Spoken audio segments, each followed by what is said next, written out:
Delhi police ने Krishna Nagar market में की मॉक ड्रिल, सुरक्षा बढ़ाई गई।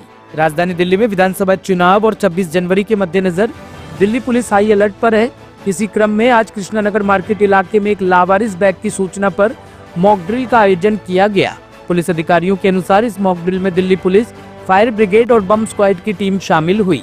अधिकारियों ने बताया कि चुनाव और गणतंत्र दिवस की तैयारियों को लेकर दिल्ली पुलिस नियमित रूप से ऐसी मॉक ड्रिल कर रही है। पुलिस का कहना है कि इस अभ्यास का उद्देश्य न केवल सुरक्षा व्यवस्था को मजबूत करना है, बल्कि आम जनता में जागरूकता भी बढ़ाना है। लोगों से अपील की गई है कि अगर उन्हें कोई लावारिस वस्तु या संदिग्ध गतिविधि दिखे तो वह तुरंत पुलिस को सूचित करे और सतर्क रहे।